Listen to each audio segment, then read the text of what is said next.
A Damián, a A Damián que va a Damián, poner a bien, grabar sí, sí, una vez. perfecto. Ya está, ahí arrancamos. Arranco y ya te doy. Bueno, Dale. buenos días a todos. A este primer seminario de esta primer miércoles de mayo, estamos mediando mayo.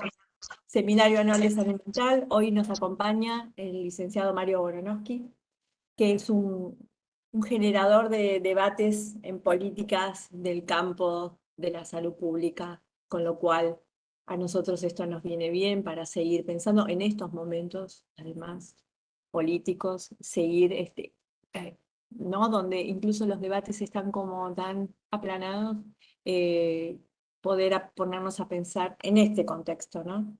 El título de este espacio de hoy, Mario lo pensó como de la oferta y la demanda.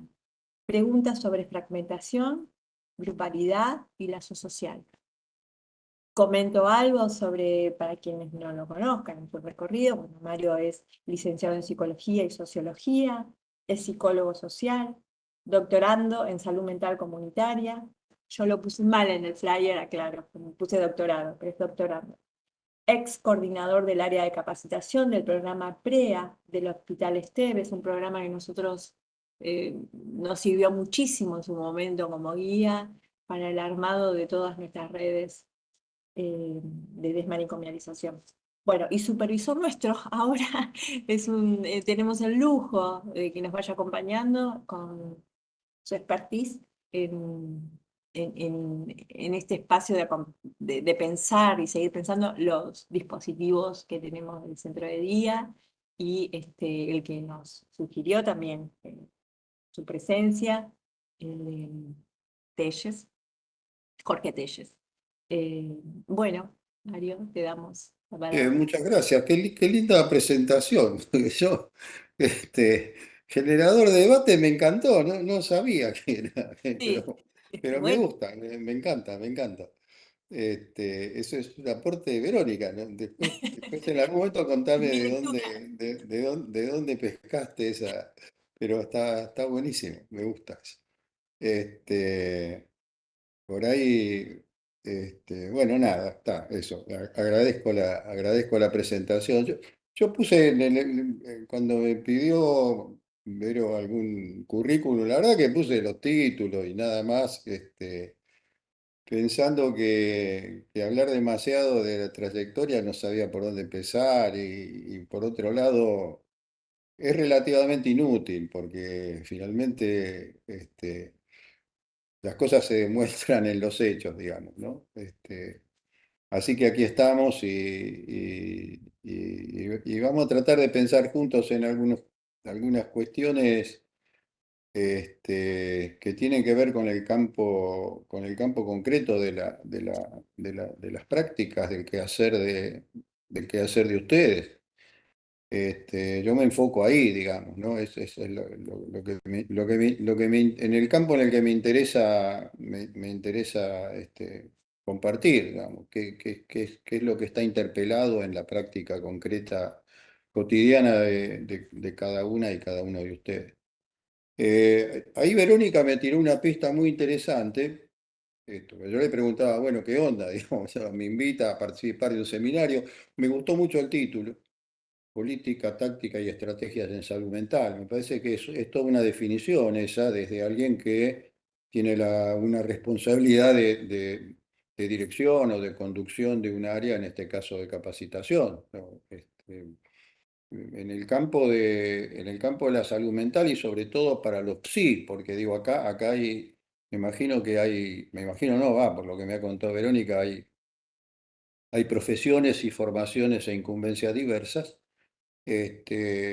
sobre todo en el campo de los psicólogos y psiquiatras, no siempre es evidente que hablar de políticas, tácticas y estrategias, es un hecho pertinente. Sí, bueno, muchas veces suelen los debates pasar absolutamente por otros lugares. Y Verónica me tiró ahí una pista bien interesante. Tengo acá un cuaderno, tengo cosas anotadas, por eso ven mi imagen lejos. No es que se pierdan demasiado, que estuviera muy cerca, pero quiero decir, La tengo alejada porque tengo la compu un poquito lejos y tengo un cuaderno acá del cual voy mirando como los apuntes que fui tomando para armar esta exposición.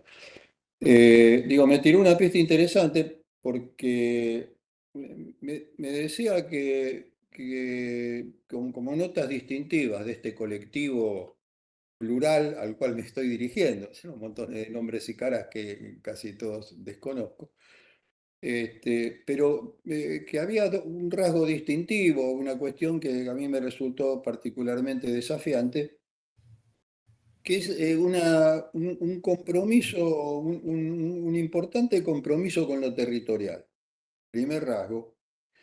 Y el segundo rasgo, me decía Verónica, falta fundamentación teórica. O sea, un gran compromiso territorial, pero falta fundamentación teórica. Y decía otra cosa, decía, las lecturas van por otro lado. Yo por lo menos tomé nota así de aquella conversación con vos, Verónica, ¿no? Sí, las lecturas van por otro lado, la teoría va por otro lado. Interesante desafío porque me parece como punto de partida para pensar la relación entre lo que se hace y lo que se dice. Perdón, lo que se hace y lo que se piensa, o aquello sobre lo cual se piensa. Me evoca una vieja formulación de Enrique Pillon Rivière, que hablaba en su formulación sobre la salud mental y la psicología social y demás, hablaba de lograr cierta compaginación, digamos, cierta adecuación, él decía, entre el sentir, el pensar y el hacer. Aparecen expresiones muy del sentido común, pero si uno se detiene un poco ahí, el pensar, el sentir y el hacer, está interpelando a la lógica racionalista de la modernidad, en donde la razón es algo que debiera estar más o menos prístino, puro, en el terreno de las ideas, y el hacer y el sentir están divididos, digamos, ¿no? Como que lo práctico, lo emocional, como si fueran campos discordantes o campos independientes el uno del otro. Dicho esto, tómenlo, ténganlo en cuenta, porque yo voy a tratar de abordar alguna de estas cuestiones en esta interpelación, sobre todo para entrarle a una cuestión que cuando uno recorre, y yo he recorrido muchos años, digamos, y sigo recorriéndolo, los territorios de las prácticas de salud mental, lo que uno llamaría con Bourdieu el campo de la salud mental, ¿no? No como una formulación teórica, sino como un campo de prácticas y de reflexiones, digamos, que se van intersectando.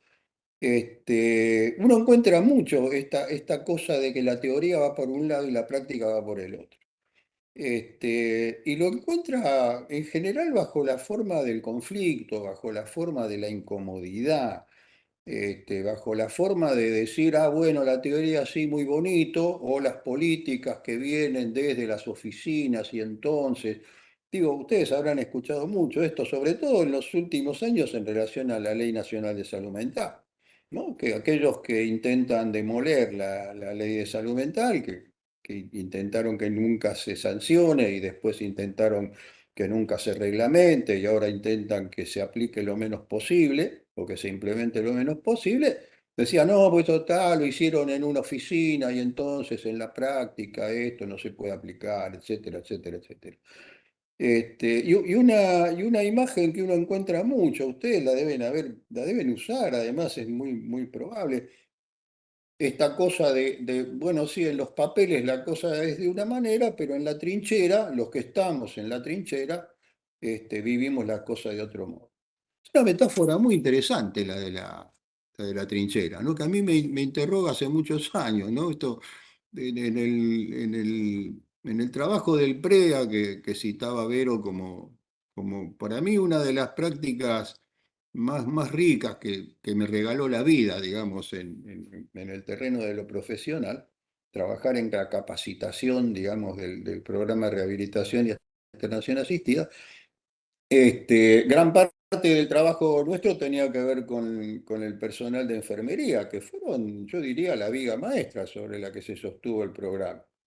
Mucho menos en los profesionales, que de inicio acudían muy poco a la convocatoria dentro del manicomio me refiero, ¿no? Dentro del Esteves en el caso mío, eran muy pocos los profesionales que se subían a la propuesta de un programa de rehabilitación y externación asistida. Pero la mayor parte eran las compañeras de enfermería.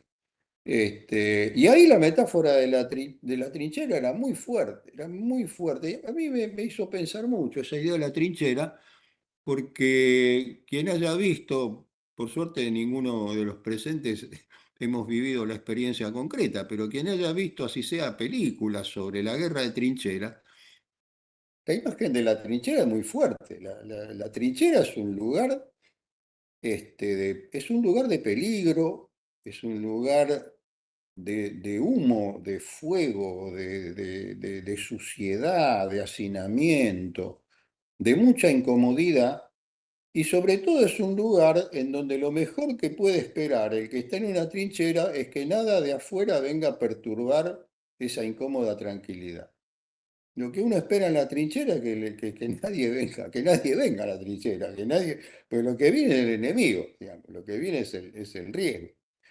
Y entonces la trinchera es un lugar en donde si algo no se puede, es tener una visión del campo de batalla. Se está metido ahí adentro de la trinchera y el campo de batalla es una cosa riesgosa que la verán los jefes que están en algún otro lugar. Es muy interesante como eso dice mucho sobre el modo en que muchos trabajadores y trabajadoras viven la práctica concreta en el campo de la salud mental.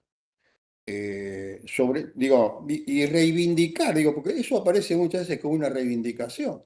¿No? Es decir, que no me vengan a joder con esta teoría, con las palabras bonitas, porque yo que estoy en la trinchera, entonces yo sé, ¿no? En el código de las enfermeras del manicomio era yo la que está limpiando culos, acá soy yo, ¿no? Esta cosa de que sirve para denostar toda posibilidad de elevarse por encima de esa saturación, de esa cosa de la realidad como bombardeo y tratar de comprender un poco cuál es la situación en la cual uno está, que es una situación siempre compleja, con un montón de determinaciones que se escapan a la mirada cotidiana. Dicho esto, vamos a intentar juntos, digamos, yo voy a tirar una serie de ideas para intentar pensar un poco esta relación entre la práctica cotidiana de cada uno de ustedes y nosotros en el campo de la salud mental hoy en día, y cómo podemos, en ese sentido, reflexionar sobre eso para ser cada vez menos objetos padecientes y más sujetos de la situación en la cual estamos. Es una definición que creo que sirve tanto para nosotros como laburantes como para los pacientes que acuden a pedir ayuda nuestra. A mí me sirve, yo creo que es una definición que a mí me acompaña tanto en el terreno de la clínica, en el trabajo con una paciente, con un paciente en particular, como al coordinar un grupo de trabajo, como al pensar el escenario institucional en cualquier institución donde uno intervenga, como para pensar el campo de la política general, el campo de nosotros como seres políticos, o por lo menos en mi caso me vivo de esa manera. Es decir, esa guía, digamos, ¿no? Esa cosa de decir, bueno, de eso se trata. Se trata de ampliar los márgenes de autonomía, se trata de situarse en un lugar, en lo posible, donde uno sea cada vez menos objeto y cada vez más sujeto de las condiciones de vida en las cuales vive, digamos. Para mí esa es una guía, insisto, que sin que esto signifique que uno deba confundir los campos de incumbencia, por cierto, ¿no? La práctica clínica con un paciente no es lo mismo que la escena, que como uno se sitúa en la escena de la política del país o del mundo en el que vive, por supuesto, no es lo mismo.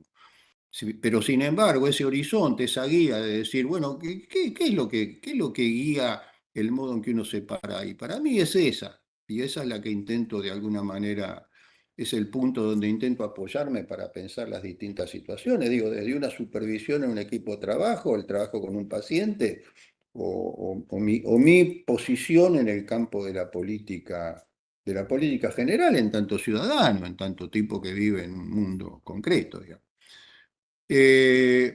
Dicho esto, eh, ¿Por qué la idea? ¿Por qué el título que yo elegí? ¿No? Oferta y demanda, preguntas sobre fragmentación, grupalidad. Detengámonos un poco en el título. A mí me parece que. O retrocedo un casillero. La idea de capacitación. Me paro en una definición de la idea de capacitación, ¿no? Habida cuenta, como contaba Verónica, la experiencia, digo, para mí una de las más ricas que me ha regalado la vida, que es laburar en capacitación de equipos de trabajo, digamos. Y que esta sea que este mismo sea un espacio de capacitación. Nosotros cuando arrancamos con el equipo de capacitación del PREA, ya en un lejano 1999, si no recuerdo mal, nos inventamos una definición. Que la definición que inventamos de capacitación era pensar la capacitación como la transformación de los problemas que los laburantes encuentran o encontramos en la práctica, ¿sí? Pensar los obstáculos que se encuentran en la práctica como problemas y pensar esos problemas y esas situaciones como transformarlas en situaciones de aprendizaje. Pero transformar los obstáculos que uno encuentra en la práctica en la oportunidad de una situación de aprendizaje. La reflexión sobre eso. Digo esto porque es desde ese lugar donde uno intenta suturar o armar puentes entre esa división artificiosa entre la teoría y la práctica, entre la reflexión y la acción. Y también quiero decir, retomando aquella expresión del viejo Pigeon Rivière, también lo que uno siente como sujeto, porque son los cuerpos los que están ahí presentes, laburando, actuando, sintiendo, desesperándose, resolviendo, haciendo cosas, haciendo contacto con otros, digamos, ¿no? El sentir, el pensar y el hacer, aquella vieja expresión que yo recordaba de Pigeon, ¿no? Y vamos a interpelar un poco cada una de esas cosas. Yo quiero pensar este encuentro como una interpelación, digamos, una interpelación a un nosotros, digamos, nosotros laburantes, ustedes laburantes, ¿no? Desde ese lugar es que se me ocurrió ese título, porque además tenía que ver con algo que también decía Verónica, en el sentido de las situaciones difíciles, críticas que se hacen en relación a la insuficiencia de la oferta en relación a la demanda. Es decir, y ahí vamos descendiendo al terreno, al territorio, aunque a mí más bien me gusta retomar la expresión de Carlos Marx, que hablaba de elevarse a lo concreto, digamos, no de descender a lo concreto, sino de elevarse a lo concreto, es decir, a un concreto entendido como una complejidad, la cual hay que tornarla una complejidad pensable, ¿no? Pero una cosa es un bombardeo de estímulos que uno no puede, y vuelvo a la imagen de la trinchera, y otra cosa es pensar que uno está atravesado por complejidades que no alcanza a pensar y que cuando las piensa precisamente esa elevación a lo concreto habla de una teoría nutrida en un intercambio con los desafíos y con las interpelaciones de la práctica. Eh, un pedido, más allá de que Vero me decía que pensemos más o menos una hora de exposición y después este intercambio, les pido que, pues digo, yo tengo un estilo de exposición arbóreo, digamos, ¿no? Arranco, voy por una rama, después voy por la otra. Trato de no perder la direccionalidad, pero no necesariamente ustedes tengan que seguirme. Por, por ahí eso resulta, por ahí. Entonces, mi pedido es que en cualquier momento interrumpan, paren, che, a ver qué quisiste decir, vamos, venimos, digamos que no esperen en un silencio de iglesia que termine mi exposición, sino que digamos, nada, intervengan cuando les parezca, ¿ok? Cuento con eso. Pero, por lo tanto, mientras nadie diga lo contrario, doy por hecho que más o menos van siguiendo los vericuetos por los que vengo andando. Y A cualquier ver, cosa dicho. pueden escribir en el chat y yo le hago llegar a Mario. Dale, dale, dale, buenísimo, buenísimo. Eso ordenaría un poco, está bueno. Este, ¿Por qué lo de la oferta y la demanda? Precisamente por aquello que me decía Verónica y que además es fácil de constatar en cualquier servicio del sistema público de salud. Ya, esto no es no estamos descubriendo el agujero del mate, digamos. Que efectivamente hay una vivencia de desborde, una vivencia de que no se da abasto, hay una vivencia de que la demanda es excesiva y que no hay posibilidad de responder a esa demanda. Digo, vamos a pararnos en ese punto de la incomodidad y de la dificultad para intentar pensar. Eh, la economía, los economistas, ¿no? La economía política dice que la oferta genera su propia demanda. Por ahí, por eso decido arrancar por la idea de la oferta, digamos, porque esto quiere decir que se demanda sobre aquello que existe, sobre aquello que un sistema oferta. Digamos. Bien, vamos a tratar de arrancar desde vamos a hacerle preguntas a la oferta. Es decir, la oferta somos nosotros, la oferta son ustedes, la oferta son los espacios de laburo en los que ustedes se desempeñan. Eh, ¿Quiénes son ustedes? Salud mental de Moreno. Vamos a pararle un poquitito ahí. Lo primero que pensé, digo, ustedes son una pluralidad. No un sistema, Salud mental Moreno, es un significante que abarca, ¿no? Si uno empieza a rascar y a pensar, salud mental Moreno son una bocha de cosas. Vamos a tratar de distinguir algunas.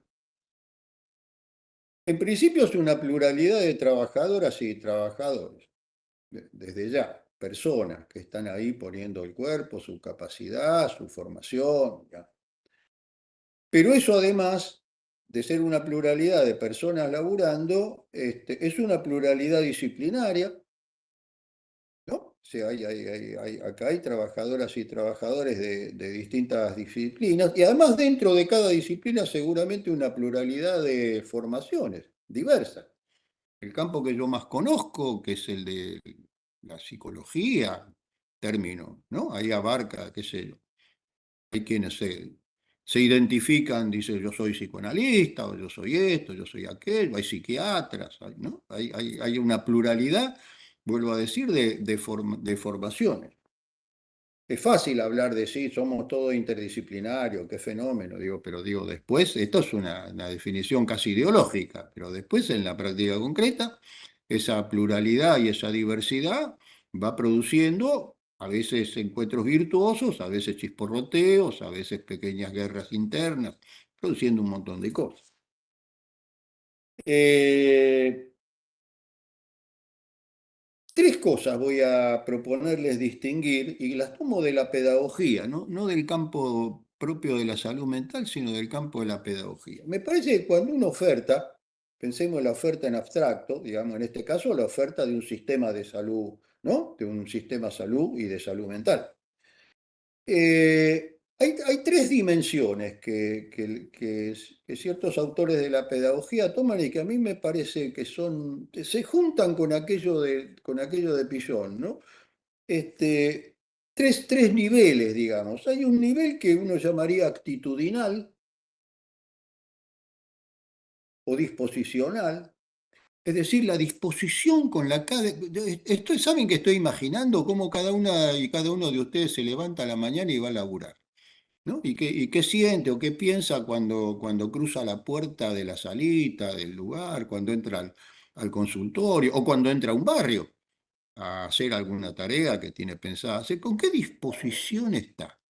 ¿Cómo va uno? ¿No? ¿Qué es lo que uno siente? ¿Con qué onda va? Si va contento, va abrumado, si preferiría estar en otro lado. Es un nivel o llamémosle actitudinal.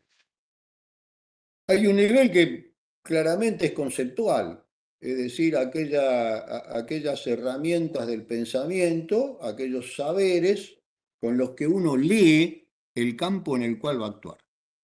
Porque uno llega a un campo de laburo, se enfrenta con un paciente, con un barrio, con un grupo, con aquello que es la materia de su laburo, y se enfrenta con eso con una serie de ideas, de conceptos que aprendió seguramente en su formación en primer lugar, las lecturas que hizo, complementarias, que se fue armando a lo largo de su trabajo, que fue aprendiendo cosas, entendiendo, buscando soluciones, en fin. Entonces, un nivel actitudinal o disposicional, un nivel conceptual y un nivel procedimental.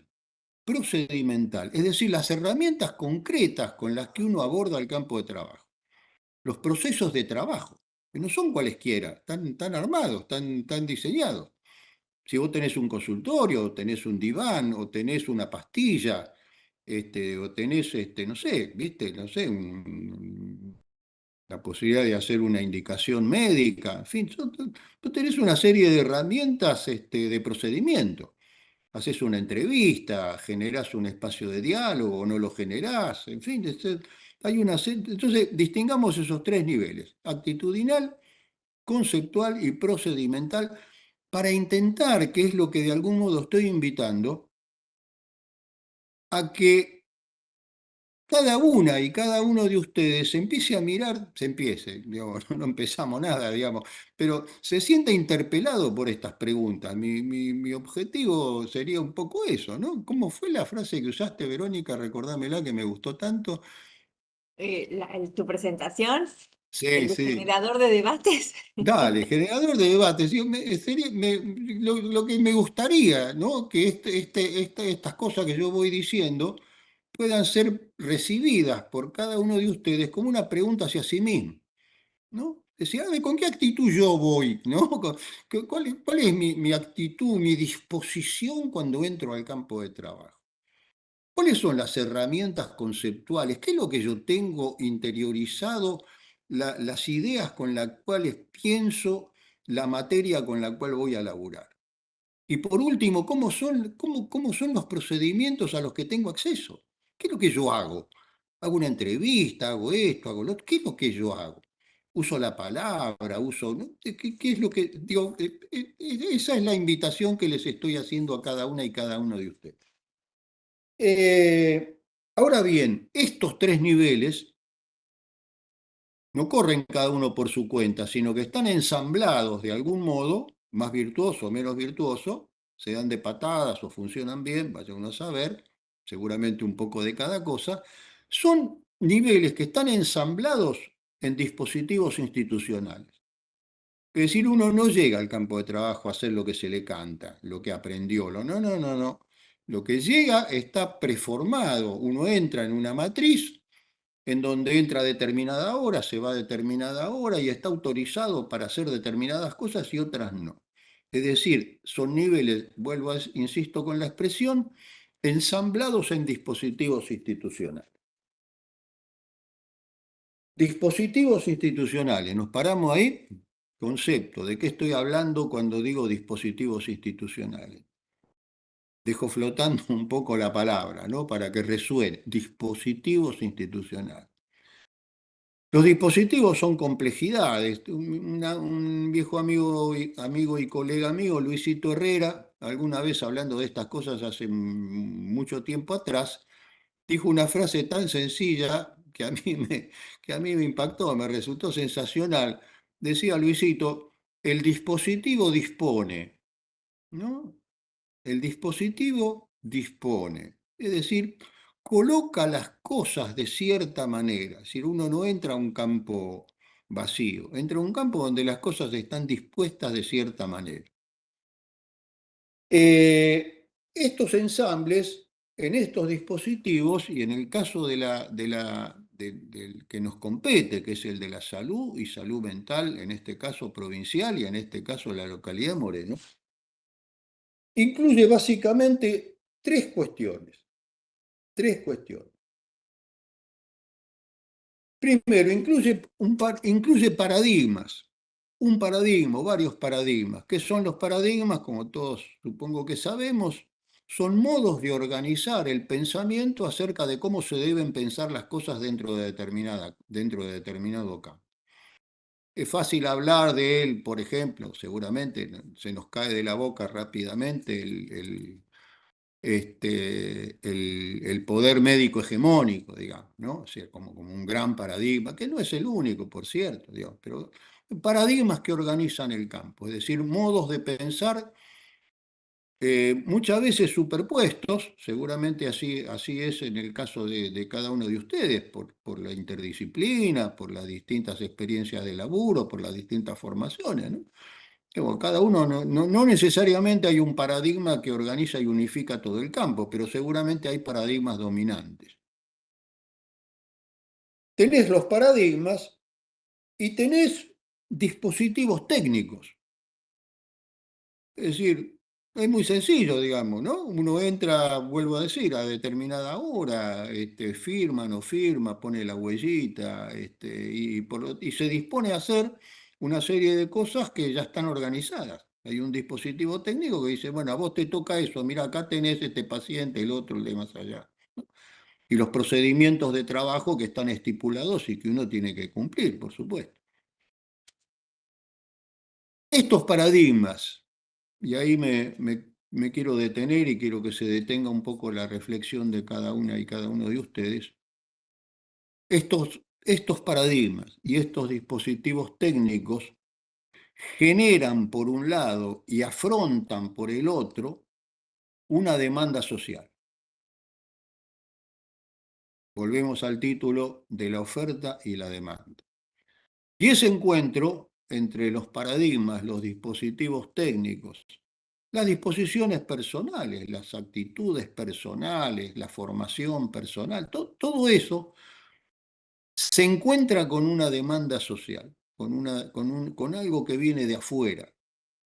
Por un lado, configura la demanda, porque si yo digo, pongámosle por caso, ¿por qué la gente que acude a una consulta psicológica transido de angustia con situaciones que no puede resolver, que lo tienen abrumado, va a golpear la puerta de una salita de atención y quiere que el psiquiatra la atienda? Y la atiende porque sabe que en el mundo en el que vive existe una cosa llamada salita, existe un señor llamado psiquiatra que se supone que es el que se hace cargo de resolver ese problema que esa persona la abruma.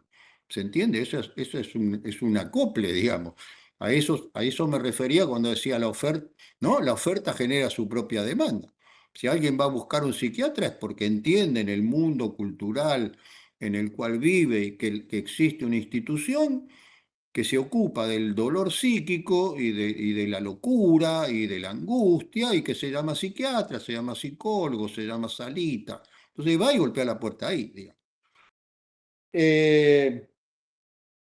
Esa demanda, por lo tanto, es históricamente situada, claramente, es históricamente situada y encuentra en la oferta.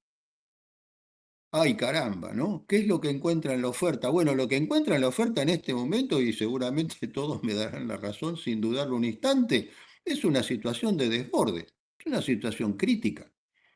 Quiero decir que este encuentro es en este momento, siempre es de algún modo un desencuentro, pero en este momento es un desencuentro que adquiere dimensiones críticas. Cuando digo dimensiones críticas, digo, está en crisis. Está en crisis. Cuando alguien dice la demanda nos satura, nos supera, no damos abasto, estamos diciendo que esto que nosotros creemos que sabemos hacer con los procedimientos que nos enseñaron, con los que aprendimos, al modo en que está organizada la institución en la cual nosotros desarrollamos nuestras prácticas, no da abasto. No da abasto, nos pone en situación, está en una situación crítica y por lo tanto genera en cada una y cada uno de ustedes la afectación que esa situación crítica tiene. Y a eso cada uno genera diferentes respuestas. Me parece que este es el punto sobre el cual es interesante situar esta reflexión y esta conversación entre nosotros. La palabra demanda es interesante porque una cosa es la demanda en el campo, qué sé yo, no sé, de la economía, otra cosa es cómo la demanda está pensada en el campo del psicoanálisis, ¿no? A diferencia del deseo, la demanda, bueno, hay una serie de cuestiones. A mí me gusta pensar la idea de demanda tomándolo del francés, ¿no? La demande en francés significa pregunta. ¿No? La palabra demanda en francés, demande, significa pregunta. Entonces, me parece que es interesante que podamos situar esta reflexión en torno a la pregunta entre la relación entre la oferta en lo que tenemos para ofrecer y lo que nos es demandado en el campo de trabajo en el cual estamos desplegando nuestros quehaceres cotidianos. Es decir, pensar esto como una situación crítica. Entonces, mi invitación, la reitero, es a que pensemos esta situación crítica de la práctica cotidiana como una interpelación. Para mí es una palabra clave esa. Me gustaría ayudar a que ustedes se sientan interpelados. Pero no solo interpelados en relación a nos golpea la puerta y no sé qué hacer, digamos, que esa es la situación de la trinchera, digamos, ¿no? A la cual uno puede responder metiéndose debajo de la mesa, no queriendo ir a laburar, tratando de decir voy a estar acá el menor tiempo posible y si puedo me voy a laburar a otro lado. ¿No? Que además desde el punto de vista individual, qué sé yo, cada uno responde como puede. Me interesa que podamos situar esa interpelación mirándonos al espejo y decir, a ver, este dispositivo del cual yo estoy formando parte, hasta qué punto es adecuado a la situación y si hay algo que pueda hacer al respecto. Lo cual me lleva de vuelta a esa definición, para mí muy central, digamos, que yo les decía, va desde el campo de la clínica hasta el campo de la política, que es pensar la cuestión de la autonomía como tratar de ser cada vez más sujeto y menos objeto de las condiciones que la vida me impone. ¿Está? Entonces, esa es la interpelación que propongo. Estamos en esta situación, se nos cae el mundo encima, Bien, ¿cómo nos paramos ante eso? Y esto va a lo actitudinal, es decir, a que cada cual se interrogue honestamente cómo su cuerpo se dispone a entrar en el campo de trabajo. Va a lo conceptual, es decir, hasta dónde las herramientas de pensamiento de las cuales dispone están siendo útiles o están siendo, mejor dicho, suficientes para dar cuenta de la complejidad que los interpela y hasta qué punto los procedimientos técnicos en los cuales desarrolla su práctica están siendo acordes a la demanda que viene desde el campo concreto de la práctica. Interrogar esos tres niveles con la mayor honestidad que cada uno pueda.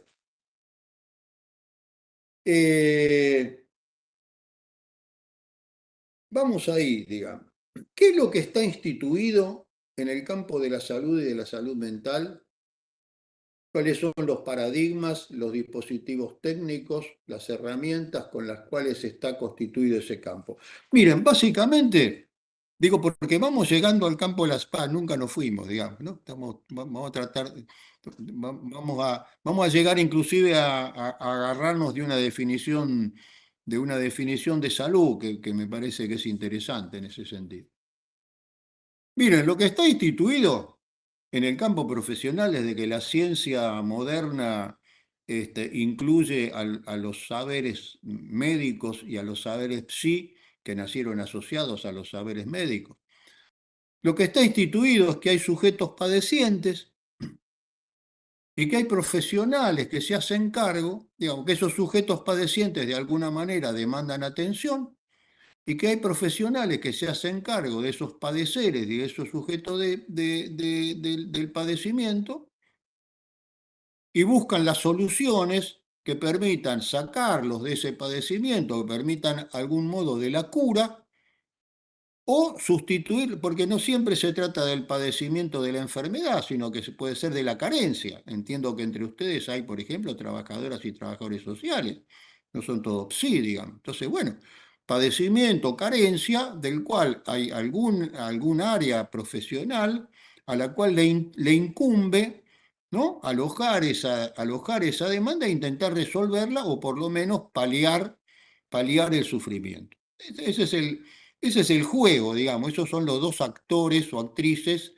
que en principio intervienen en el juego. Uno que padece y demanda y alguien que intenta resolver esa demanda dentro de las incumbencias de su campo profesional. Bien.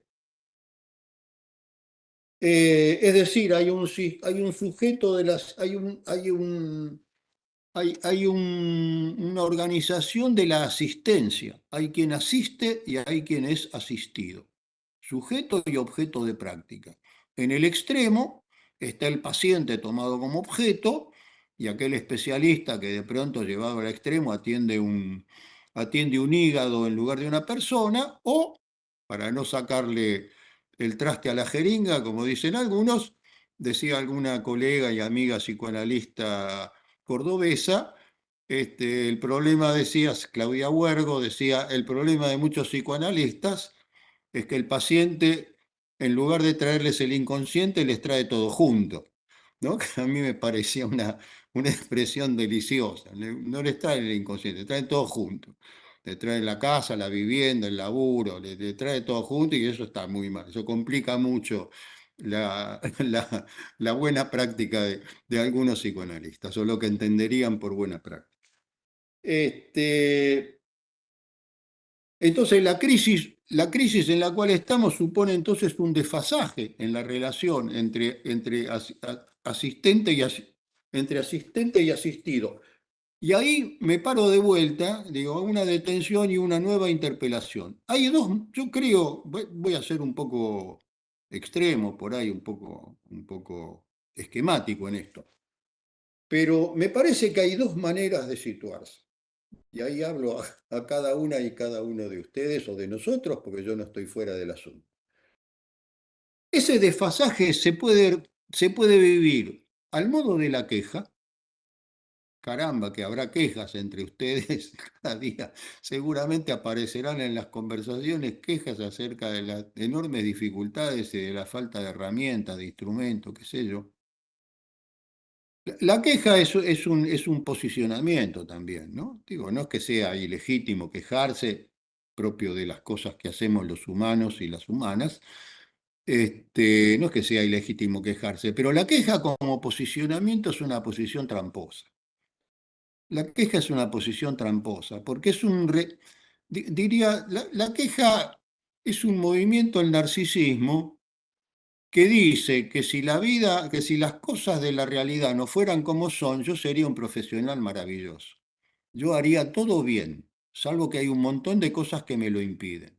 Es decir, algo que deja el resguardo de mi narcisismo, de la autoestima mía, pues yo soy un profesional fenómeno, tengo formación, estudios y un montón de cosas, pero la realidad no me deja que esa se realice. Si la realidad fuera diferente, o si alguien que está en otro lado hiciera lo que tiene que hacer, que no soy yo la verdad que desplegaría mi práctica y estaría muy contento conmigo mismo. La otra manera de posicionarse es la interpelación, es decir, interpelarme como sujeto institucional, como sujeto profesional y como sujeto político, qué parte me toca, qué es lo que uno haría, por lo menos desde el psicoanálisis, con un paciente, que es en algún momento hacerle la pregunta de, che, ¿usted qué tiene que ver en todo esto?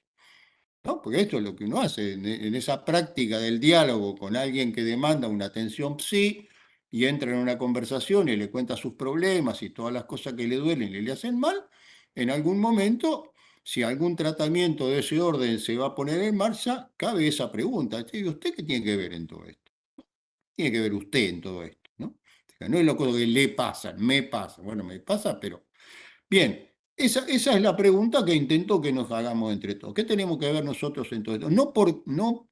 A ver, creo que no hace falta aclararlo, pero lo voy a aclarar igual, no en términos de culpa, Claro. desde ya, sino en términos de ser sujeto de la vida que nos tocó.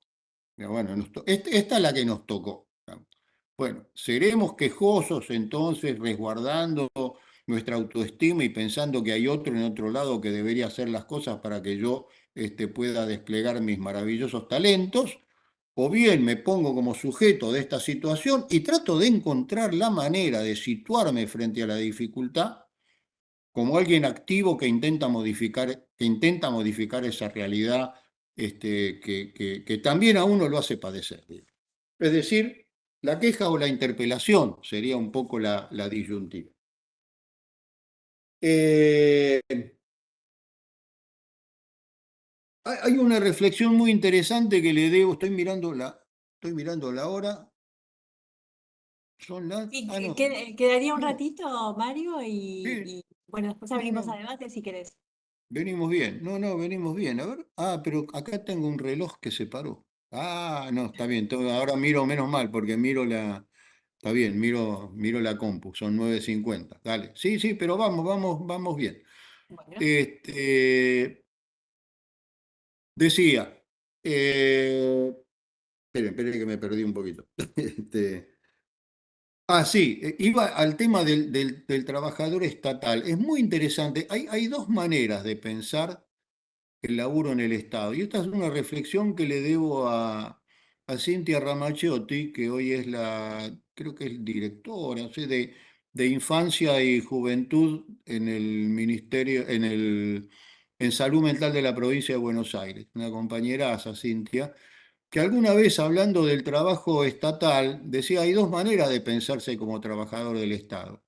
Una es aquella vieja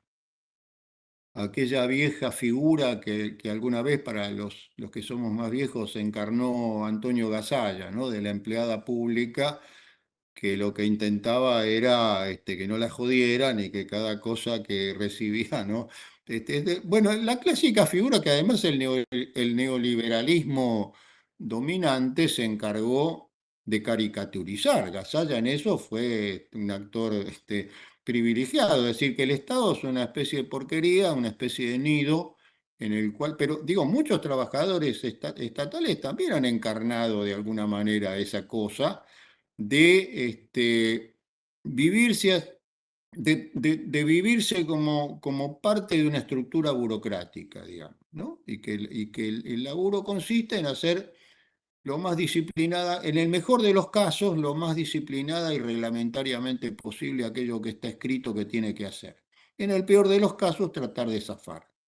Digo, Cintia lo que decía era que había que pensar al trabajador estatal no como un empleado del Estado, sino como un actor político del Estado, como alguien que es parte del Estado como actor y como sujeto, es decir, que interpela a las propias estructuras en las cuales está laburando y que no pierde de vista que está ahí como laburante del Estado para cumplir una función que tiene que ver con hacer lo mejor que se pueda para mejorar la calidad de vida del pueblo al cual de alguna manera se debe. Entonces, en este sentido, esta cosa de tratar de pensar la relación de uno con las instituciones en las cuales labura como la de un actor político.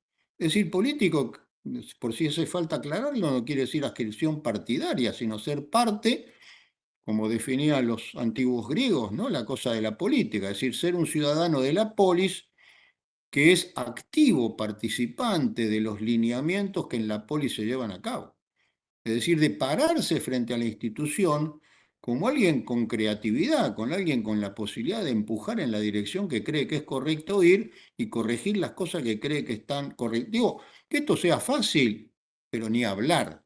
No estoy haciendo una suerte de arenga maníaca, digo, simplemente invitar a un posicionamiento reflexivo y a un posicionamiento, vuelvo a decir, de pensarse como sujeto del espacio de laburo que uno tiene y no como repetidor mecánico o como disciplinado, mejor dicho, soldado que recibe de alguna manera órdenes o que trata de adaptarse a lo instituido.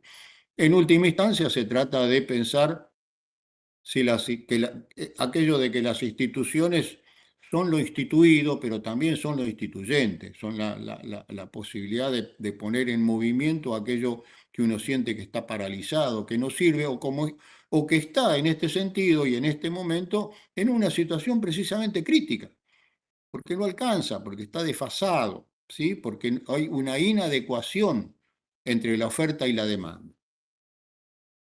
Y ahí vamos a la salud mental comunitaria, ¿no? Eh, el título decía la comunidad y el lazo social, ¿no? Lo grupal, la grupalidad, la comunidad, el lazo social, ¿no?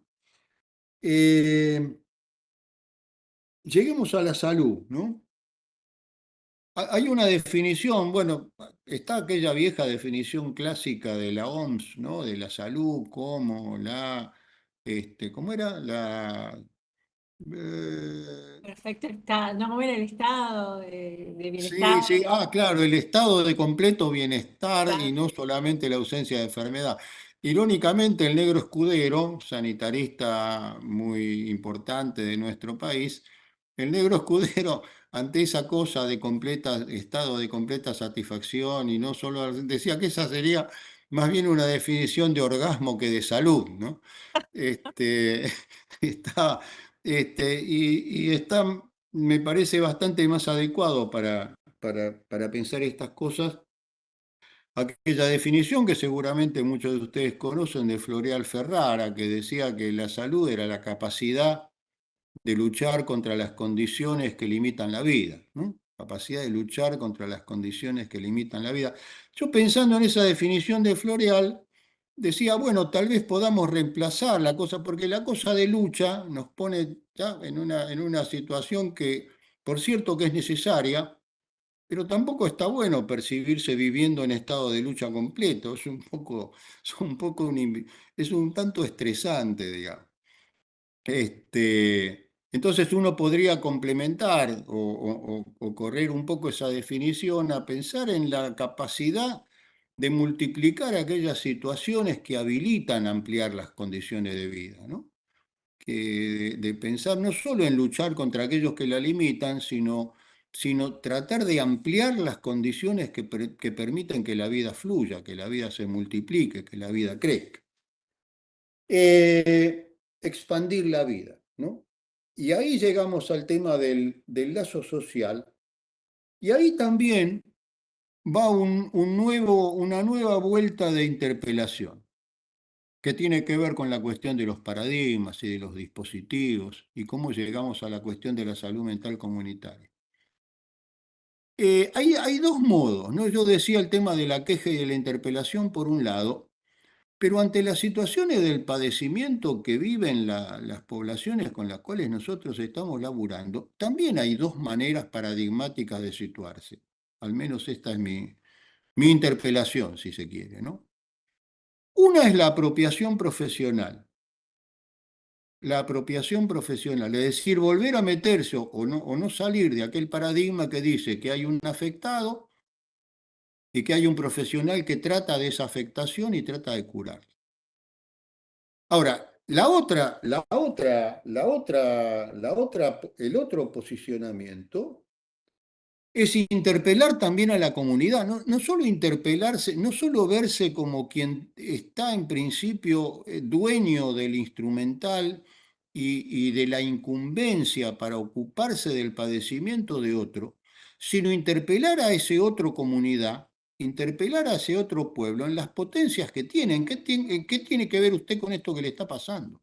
Es decir, generar situaciones que permitan percibir a aquella gente con la que laburamos en su potencia y no solo en su sufrimiento.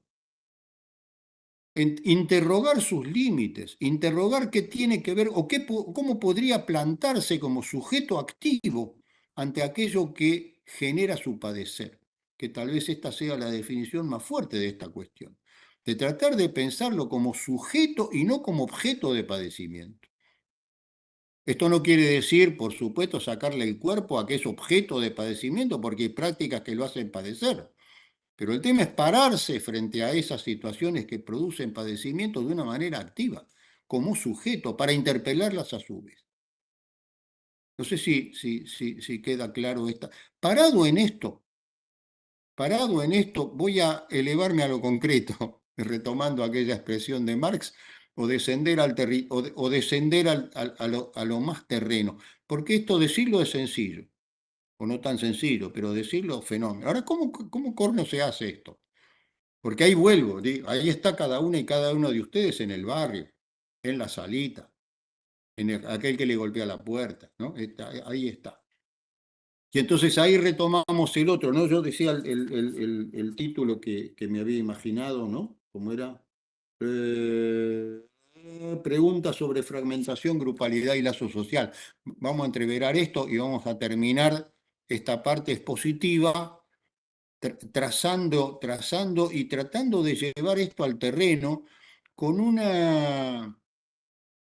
voy a tratar de ofrecer algún elemento, hasta diría técnico, que tampoco es mala palabra.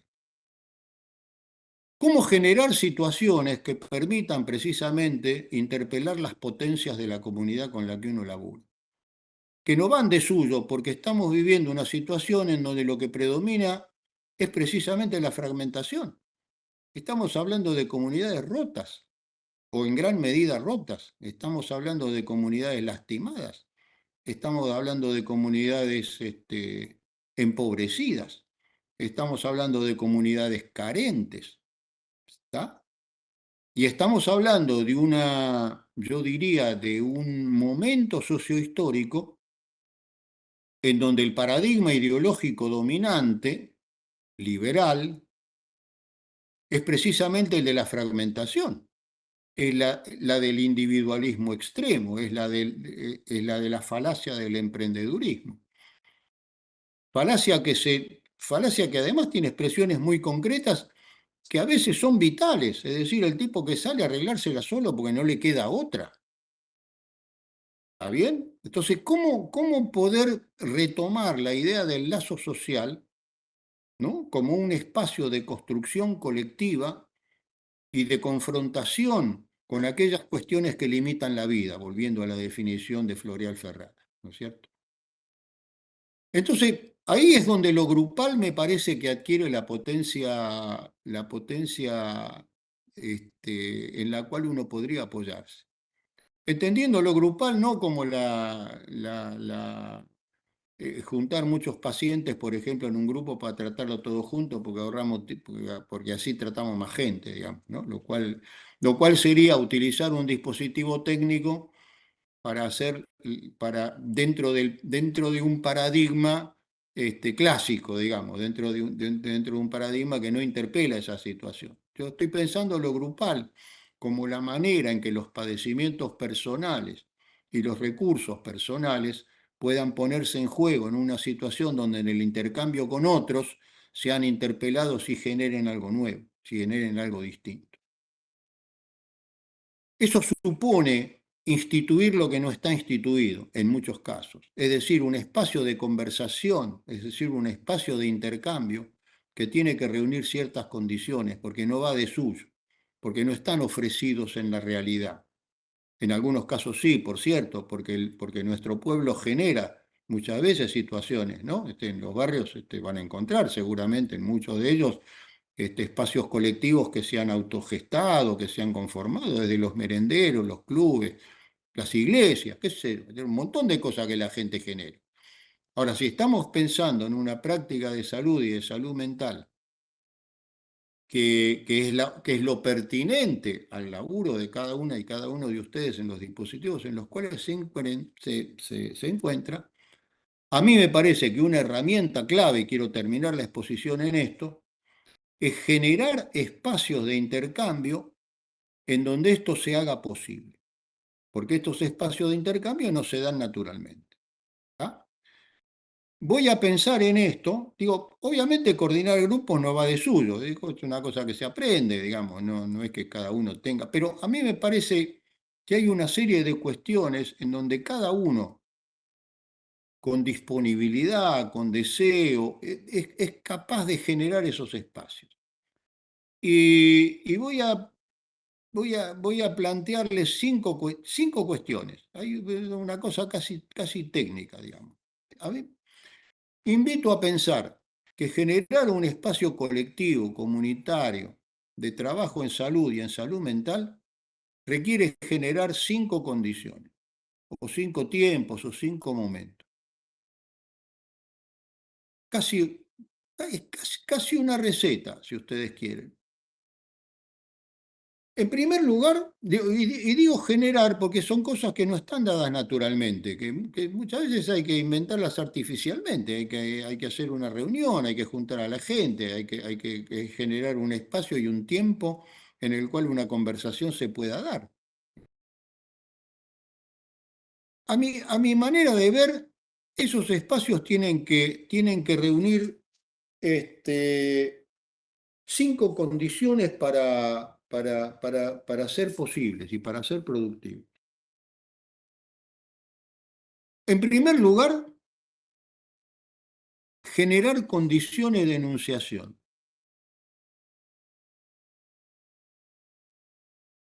Repito, generar condiciones de enunciación.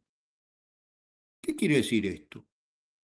Quiere decir generar un clima y generar condiciones prácticas para que alguien se sienta invitado a decir lo que necesite y tenga ganas de decir. Cosa que no es fácil, ¿eh?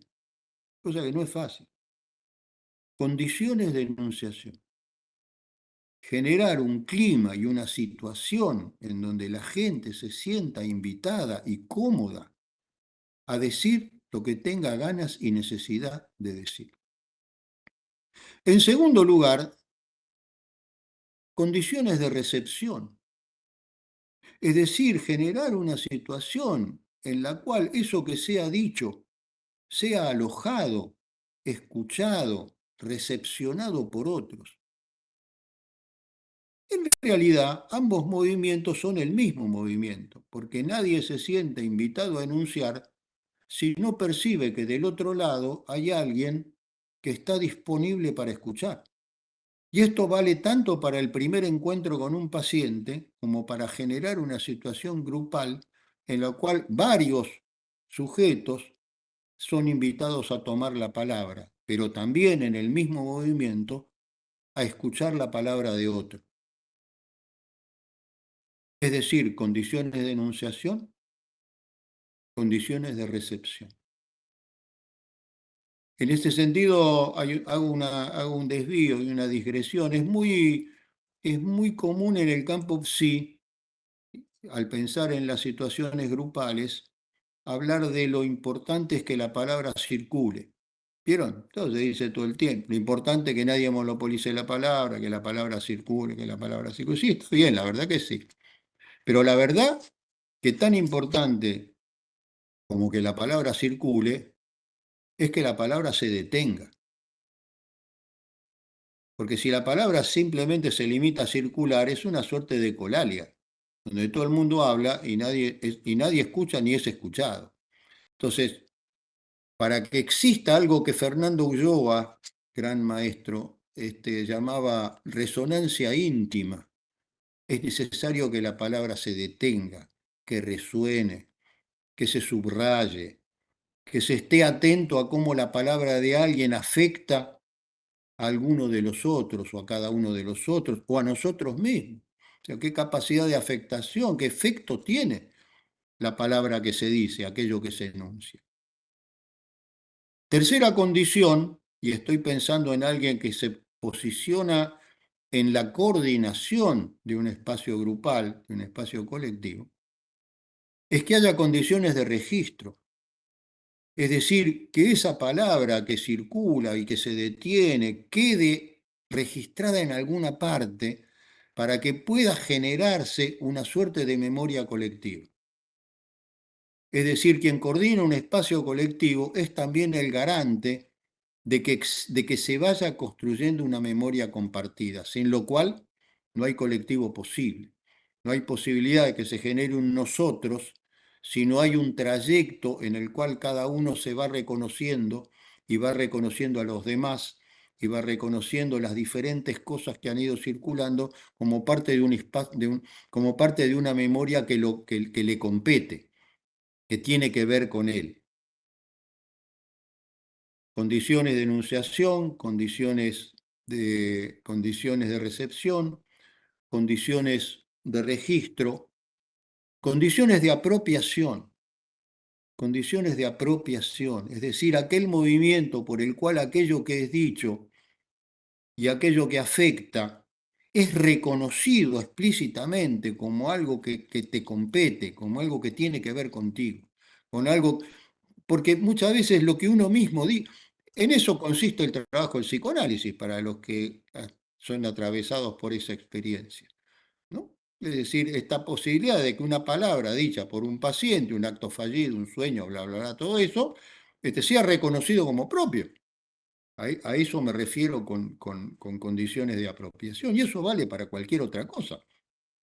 Vale para para esta cosa de la queja, digamos, ¿no? Bueno, pasa esto, esto, esto, esto. Bueno, ¿y ahora qué haces frente a esto, no? ¿Cómo es tu problema? ¿Cómo es tu problema? En condiciones de apropiación, es decir, de reconocimiento que uno está ahí y que tiene la posibilidad de alguna manera de sentirse, de pensarse como sujeto. Y por último, y pensando en las situaciones colectivas, grupales y demás, condiciones de gestión. Porque una vez que uno dijo lo que dijo, se hizo cargo de que dijo lo que dijo y escuchó lo que escuchó, y forma parte de su bagaje, de su memoria, de aquello que fue conversado en este grupo, en este colectivo, que fuimos viendo que aparecieron tal problema y tal otro y tal otro y tal otro, la pregunta es, ¿y qué carajo hacemos con esto? ¿Qué hacemos con esto? Pregunta que también es válida en la clínica individual.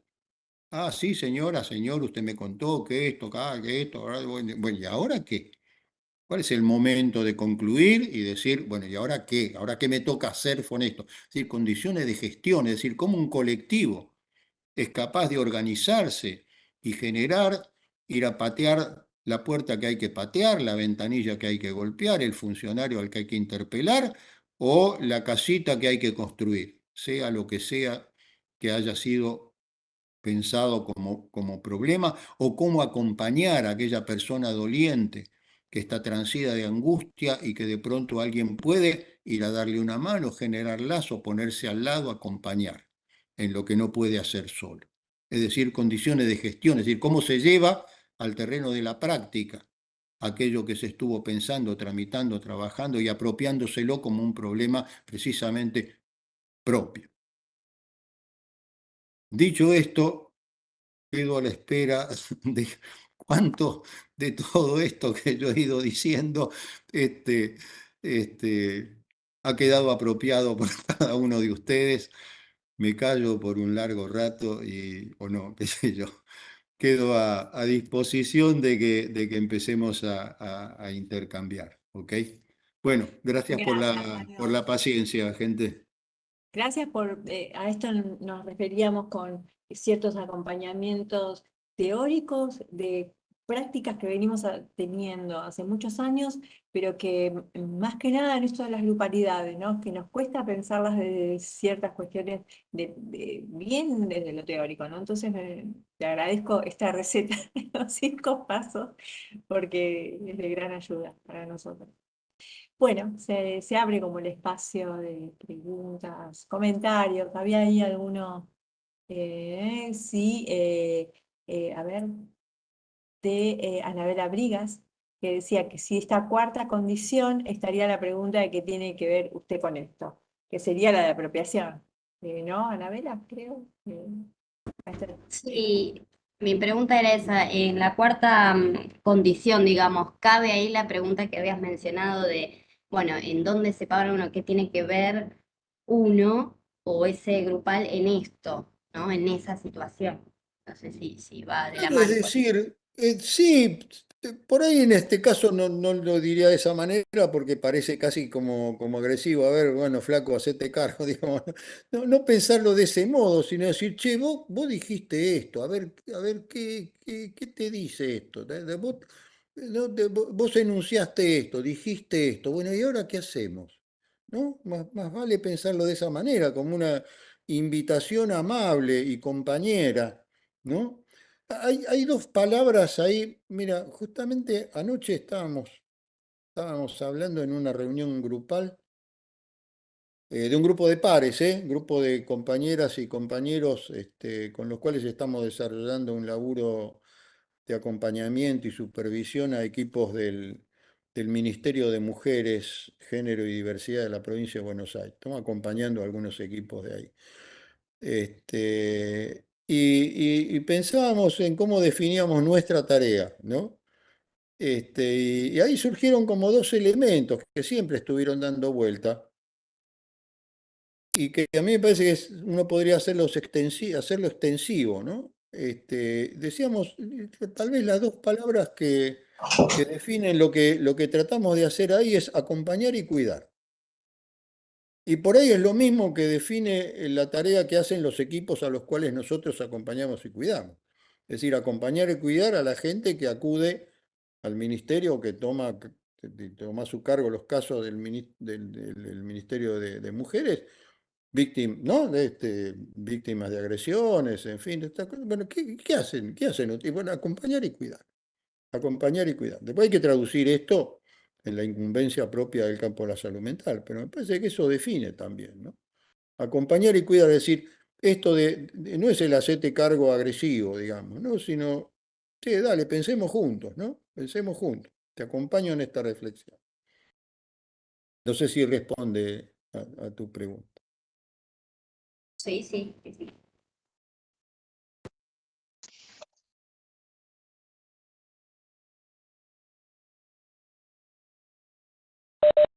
Lo tenía.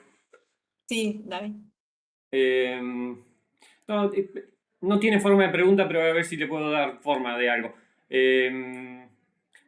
También a modo incluso de reconocimiento de la multiplicidad de dispositivos institucionales que se han ido creando, porque en todo lo que tiene que ver con la oferta y la demanda que pusiste, Mario, me parece que es importante también una cosa, que no es estática la relación entre que la oferta produce la demanda, porque la oferta produce la demanda, pero a su vez uno ahí tiene opciones, que es o ampliar la oferta ante el desborde de la demanda, o modificar la oferta a partir de la interpretación de la demanda. Por ejemplo, los espacios de juegotecas o las redes de juegotecas es un espacio que arranca creativamente como una reinterpretación de la demanda que modifica la oferta, no sé si se va siguiendo, y que luego se transforma, como decías al principio, en un dispositivo institucional. ¿Para qué nos sirve que sea institucional el dispositivo? Para que no sea la idea de Pirulo que armó la juegoteca, para que sea una política pública y se institucionalice. Pero a su vez eso, sabemos, va a ser una nueva oferta que va a construir una demanda que nos va a superar y nuevamente entraremos en esa dinámica, digamos, no me gusta tanto la palabra, pero en esa dinámica donde se produce una nueva creatividad que modifica en vez de ampliar la oferta. Sin que... Si no te gusta dinámica, ponele dialéctica y Me gusta más, firmamos. me gusta más. Claro, Firmamos ahí ahí, Mario. firmamos, de eso se trata. No, no, totalmente como vos lo decís. Yo armé esa cosa esquemática, digamos, en el sentido de precisamente de poner el Como acento en punto de que hay partida, claro. dispositivos. Pero Pero no, ya está, también a modo de totalmente. reconocimiento, este colectivo de salud mental de Moreno tiene barbaridad de cantidad de espacios creativos a modo de modificación y siempre a partir de la interpretación de esa demanda. Nunca son espacios creativos en el aire o solo teóricos. Totalmente de acuerdo, ¿eh? Nada que agregar. Vieron que no era una pregunta al final, perdón entonces.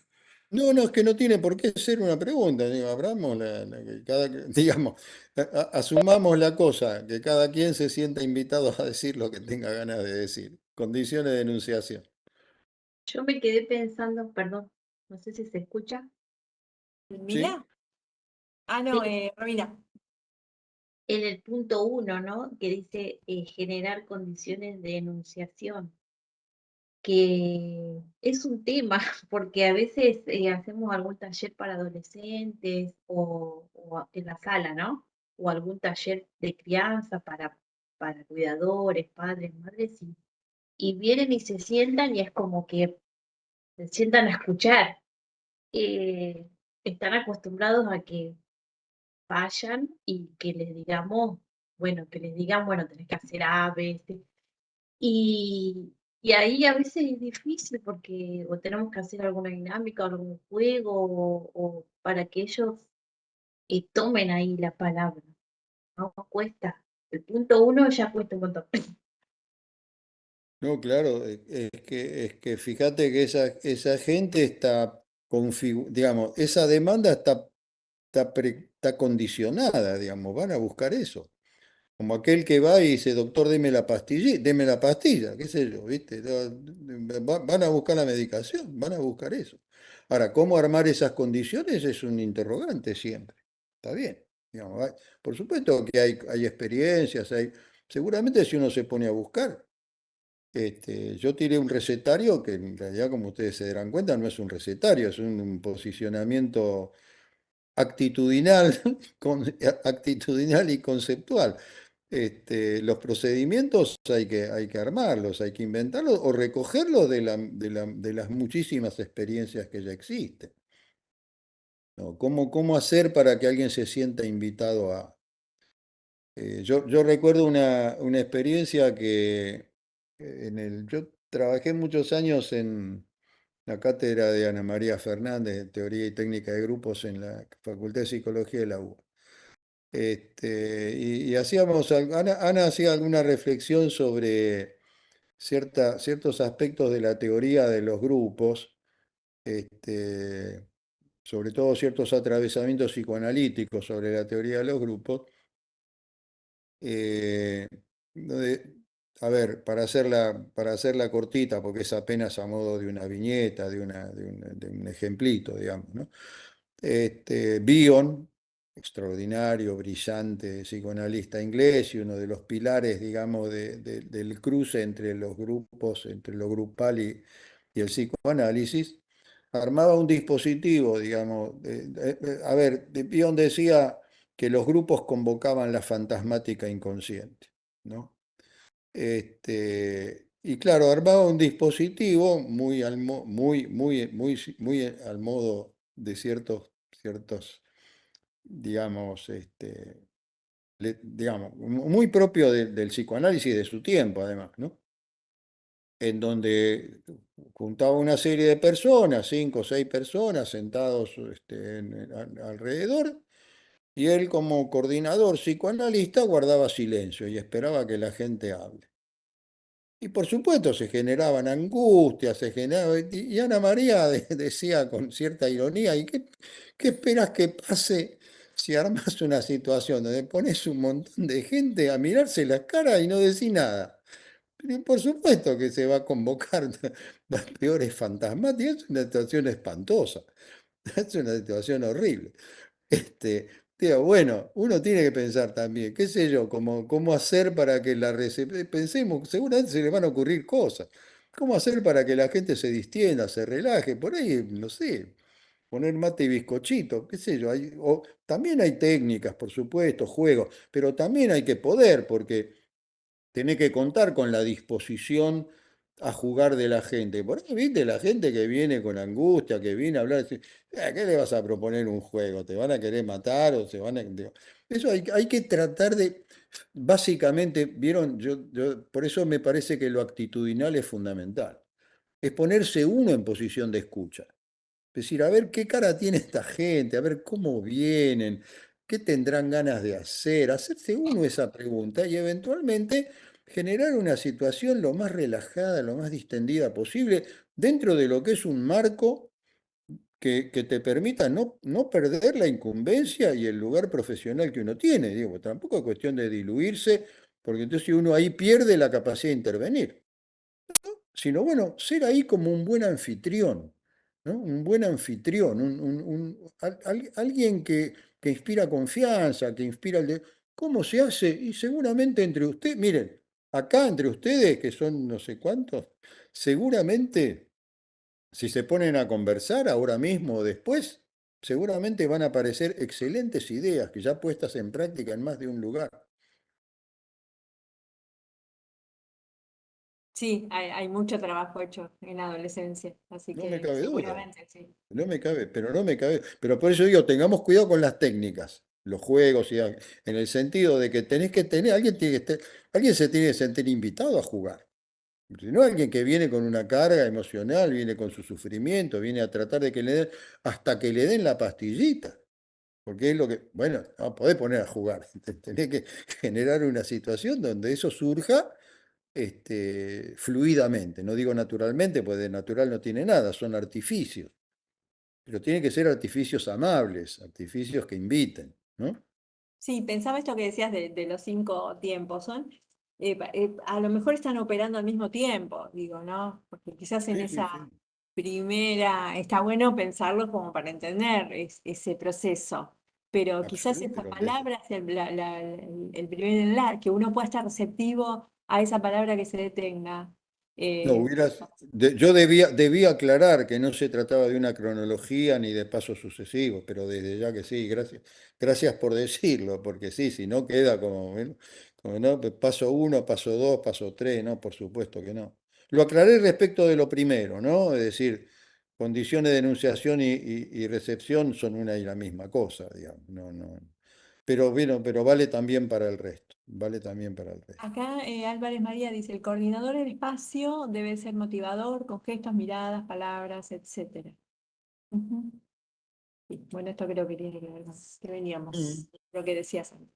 Sí, si no confundimos la animación, digamos, si no confundimos la animación con ese rol maníaco, agitativo y buena onda a la que nos tienen acostumbrados ciertas dinámicas, en general de inspiración del norte de nuestro continente, digamos, Ay, ¿no? bueno.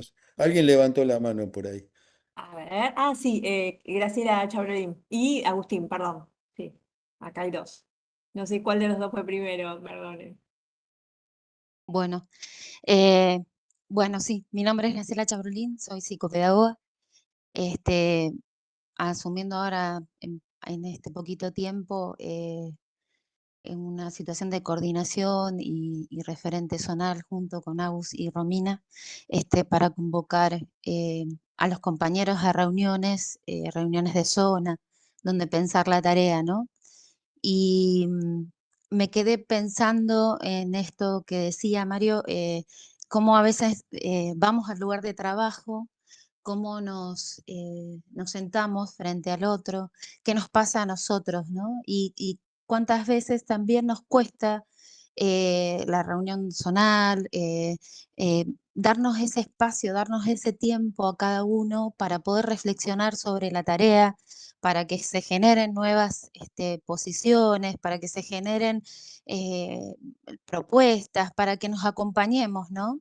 Estamos tan acostumbrados a responder a la demanda que a veces cuando nos convocamos para una reunión es como una tarea más, ¿no? Como algo de esfuerzo, en vez de poder darle ese lugar de repensarnos, de construir juntos algo y de poder acompañarnos, ¿no? Lo digo en primera persona cuando estuve del otro lado y lo digo también por lo que uno va encontrando en el camino, ¿no? Que es nos cuesta parar a veces para repensarnos, ¿no? Este espacio que tenemos los primeros miércoles de mes es justamente el que nos permite repensar todo el tiempo la práctica y nutrirnos para poder afrontar justamente lo que es la demanda del cotidiano y todo lo que nos va pasando, ¿no? Entonces, la verdad que pensaba en esto, como a veces como profesionales, como personas, no nos damos el espacio de poder encontrarnos, ¿no? Y nos cuesta mucho, porque sentimos como esto de, bueno, tenemos que responder a la demanda, tenemos que eh, salir a atender, tenemos que, ¿no? Nos cuesta parar a veces. Ahora, Graciela, también es cierto que como el dispositivo dispone, también hay determinantes institucionales que habilitan o impiden o imposibilitan esos encuentros. Tenés que tener un horario, tenés que tener tiempo disponible para eso, no, porque si no es estirar la soga y sacarlo, vaya a saber dónde, digamos, ¿no? Sería saludable, así como ustedes tienen instituido este espacio, a mí me parece que no hay ninguna posibilidad de un trabajo articulado y colectivo donde no hay reuniones de equipo. Y ustedes deben conocer lo mismo que yo. Casi diría la mayoría de los servicios no tienen reuniones de equipo. Es una locura. No tienen reuniones de equipo. Entonces, explícame cómo vas a generar un trabajo de equipo si no tenés condiciones para que el equipo se piense a sí mismo y su relación con la tarea. Pero eso tiene que haber condiciones, eso tiene que ser posible en el marco del trabajo y del trabajo remunerado además, ¿no? Estar dentro de las posibilidades, que el espacio de reflexión sea pensado como un espacio, parte del trabajo y no un extra, digamos, que hay que hacerlo, por ejemplo, abandonando la atención de los pacientes o sacándolo de una necesaria hora de descanso, en fin, digo, me parece que eso también hay que instituirlo, ¿no? Nosotros lo tenemos instituido y es una de las partes, una de las patas importantes de lo que es en la atención, sí. Tenemos reuniones zonales. Mm. Eso es lo Agus, y ya estaríamos cerrando. Agus, ¿querés hacer porque estemos con el otro espacio? ¿Querés hacer algún comentario o pregunta? ¿Qué tal? Sí, bueno, breve entonces. Bueno, súper interesante todo lo que fue contando. Me parece nos ayudó, además de esos tiempos que estabas proponiendo, Mario, para nosotros tenemos un taller con adolescentes de centros de estudiantes, que un poco justamente la propuesta es que ellos puedan traernos a nosotros cuáles son las problemáticas que detectan en su comunidad. Eh, lo que yo te comentaba en el chat, eh, nos cuesta hacer llegar la propuesta. Nos cuesta hacer llegar la propuesta, digo, a las instituciones, porque hay como una suerte de interacción que tiene que ver con las escuelas. Eh, y estoy pensando, bueno, por ahí también tiene que ver con un poco con el formato que ya tiene habitualmente la oferta de salud mental, ¿no? Por lo menos en la cabeza de la gente. No sé si tendrá que ver con eso. No, es que es así, Agustín, es que es así, digamos. Ahora digo, las crisis, entre otras cosas, hacen que los instituidos tiemblen por todos lados, ¿no? Entonces hay que ver, digamos, por supuesto que ese obstáculo está, la institución docente suele ser, no siempre, ¿no? Pero bueno, en general suele ser bastante reacia, pero no siempre. Pero bueno, chicos, pasan cosas, ¿no? Los adolescentes, voy a decir una cosa horrible, pero justamente en estos días he escuchado una cantidad, me parece que ahí no sé si debe haber estadísticas, no sé hasta qué punto estarán actualizados, pero hay, por ejemplo, yo he escuchado una cantidad de casos de suicidio adolescente en el último tiempo que me parece que están haciendo saltar las estadísticas, ¿eh? No sé si es así, pero me da la impresión de que algo de eso está pasando. Digo, si hay algo que sacude la modorra de las instituciones, es cuando la muerte se hace presente, ¿no? Digo, en ese sentido, me parece que también ahí no es nada para celebrar, por supuesto, pero sí para entender de que seguir barriendo basura bajo la alfombra, no da para mucho, digamos, no da para mucho. Eso también abre una posibilidad de ir a poner. Quiero decir una última cosa.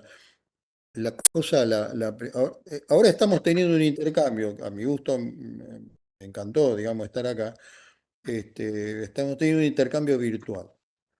La presencia de los cuerpos en la era de la virtualidad, de las redes sociales y toda esa cosa además muy, muy fuerte entre los adolescentes también, ¿no? El TikTok, ¿no? La celeridad, la velocidad, el tweet, ¿no? Toda esa cosa que impide detenerse.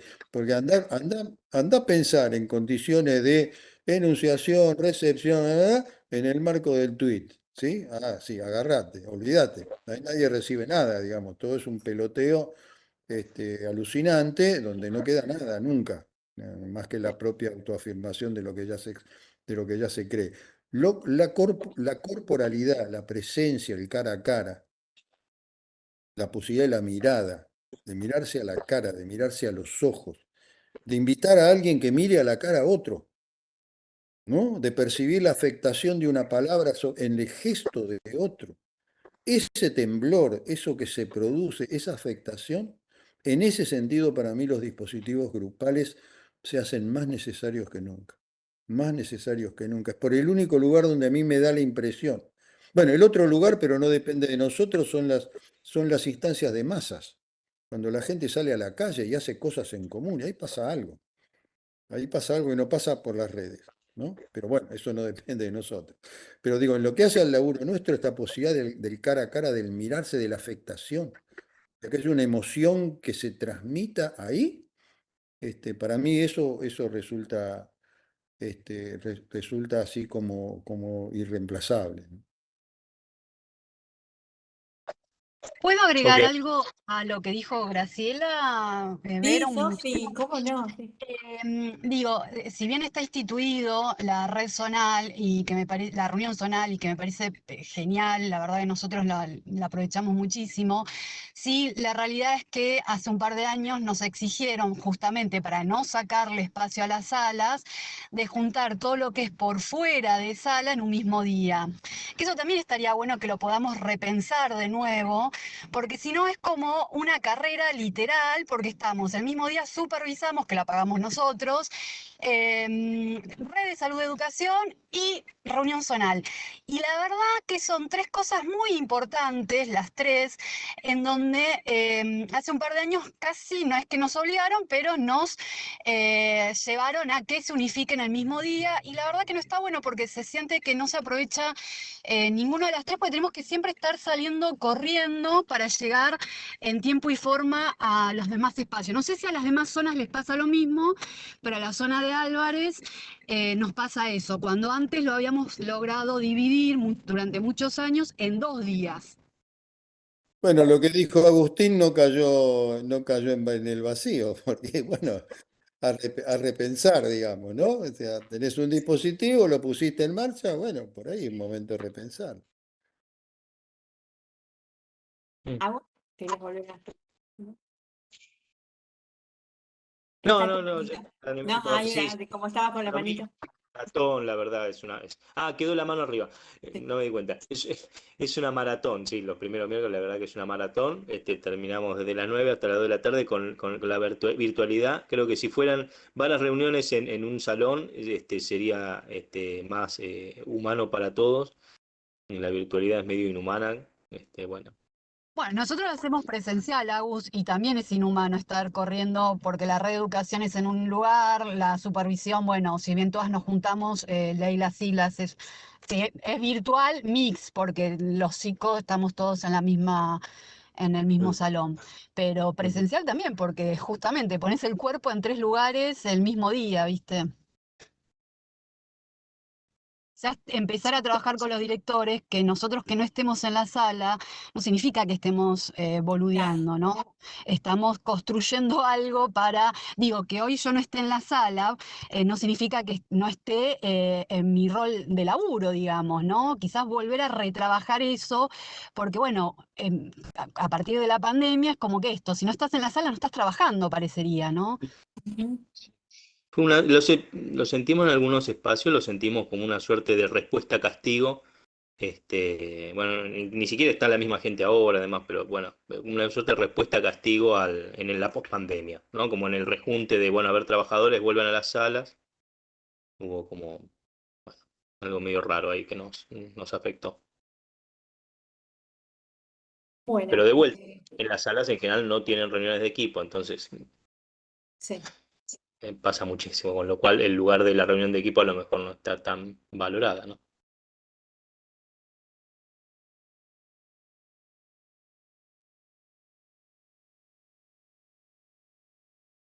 Bueno, para esto será para seguir pensando, esto de ver, como decía Mario hoy, esto que nos interpela, incluso de lo institucional, este, como sujetos políticos también seguir luchando para tener espacios legítimos y viables en nuestra práctica, ¿no? Que nos ayuden a resolver problemas o ver qué hacemos con este problema, ¿no? No perdamos tiempo, gente, porque nos espera una larga travesía por el desierto. Sí, Es decir, exactamente. Sí. sea como sea, van a ser tiempos difíciles y se van a Difíciles. multiplicar las dificultades. Y una última apelación, que me parece que sería deshonesto si no la hiciera, pensemos como sujetos políticos, ¿eh? Guarda que no es indiferente qué es lo que se viene a partir Ujú, de diciembre de este año, no es indiferente.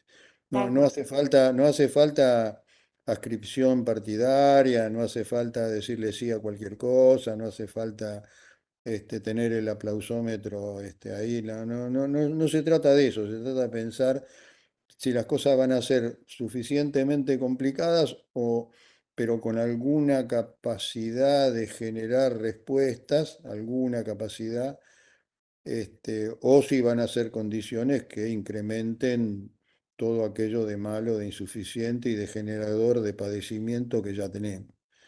No, me parece que no hay demasiado más para pensar. No, Coincido plenamente.